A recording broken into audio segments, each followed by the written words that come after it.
just so there'd be something on screen. I threw up a video of me playing Bloodborne and fighting the Orphan of Kaz. Guys, I'm not good at Bloodborne, so don't expect professional gameplay here. Thank you.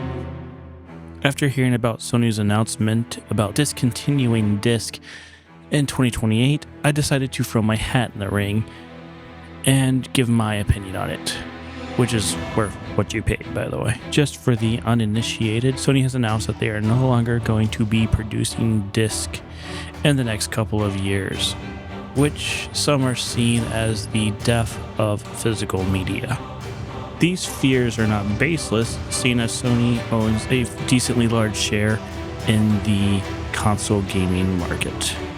And seeing as Sony has announced that they will be deleting some 500 odd movies from people in the UK's PlayStation stores, this has rightfully caused some concerns about the future of gaming. Do you want to play your favorite video game?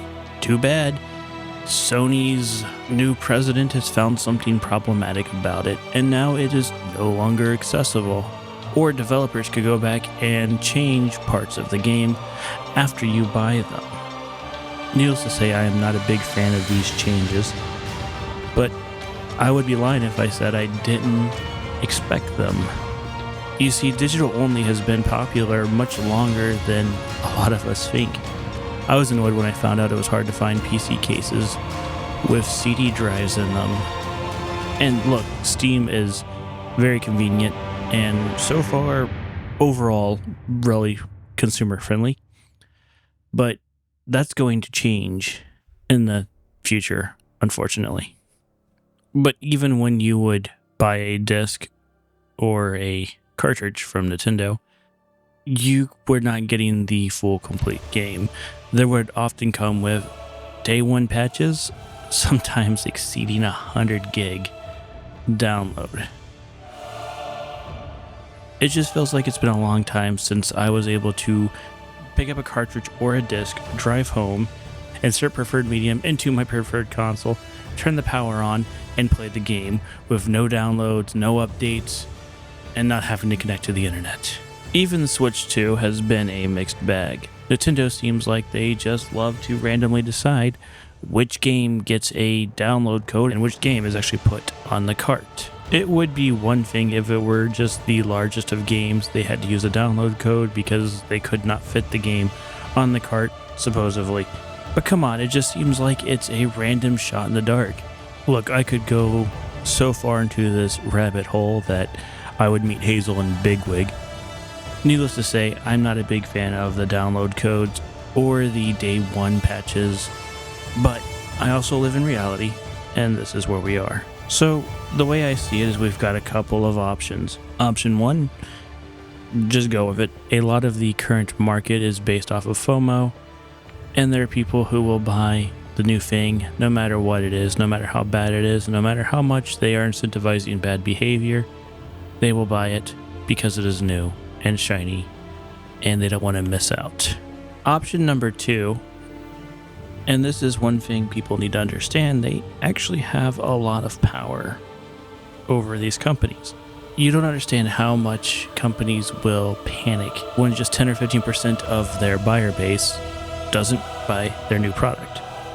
This scares investors, so it doesn't take everybody changing their mind, just enough. But I don't think this would change Sony. I think even if Sony lost 50 or 70% of its current customer base, it would still continue down this path. I don't know why. This is just something is telling me that. I'm not sure if it's because they want to save billions of dollars on not printing physical media. They want to get more profits from each game sold as opposed to having to share that with retailers. Or they want to go towards the renter society where people don't actually own stuff, they're just permanent renters. Regardless of their reasoning, I'm only saying that I don't think Sony is going to buckle, because if you're actually going to opt out of their console as a protest, you're going to have to be willing to skip on when Bloodborne remake comes out and it looks really cool and the graphics look shiny.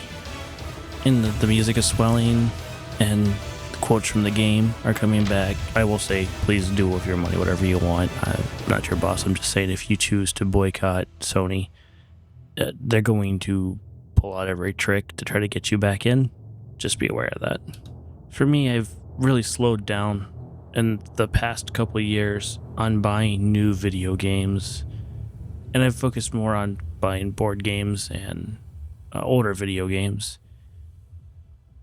Part of the reason was because of the new push to digital that I really wasn't too happy with.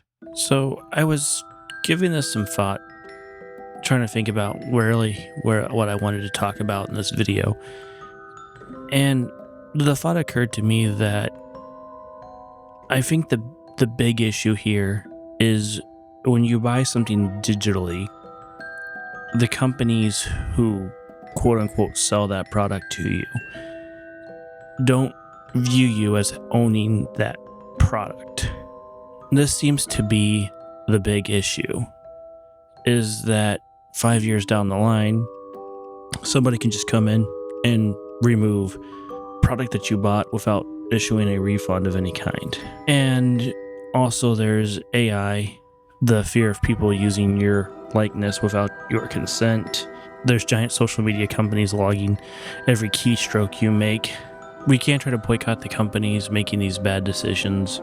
And it might work for a while, but I don't think it will permanently work. I hope I'm wrong, but the reality I see is in the future, there's a good chance where everything will be digital only. Even companies like Nintendo will go digital only. I hope I'm wrong on this, but that's where it seems like we're headed. So for me, the real solution would be to come up with a digital Bill of Rights that would be legally enforceable.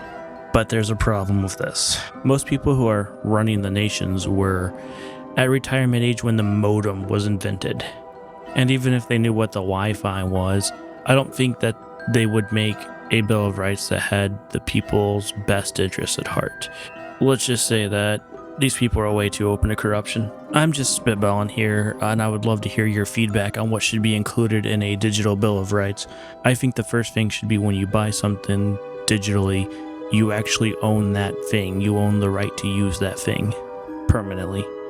Also, I think that your data should be yours, legally yours, and companies should not be allowed to harvest it without your express permission. When it comes to AI, I think your likeness should be automatically copyrighted when you are born. I think this is a topic that bears further discussion and thought. This is just, when I saw this announcement, this is where my brain went.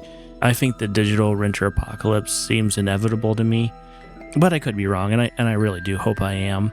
I'm just throwing out some ideas here of things I would like to see, so thank you for listening to me rant. And thank you so much for watching. Until next time, take the initiative and roll out.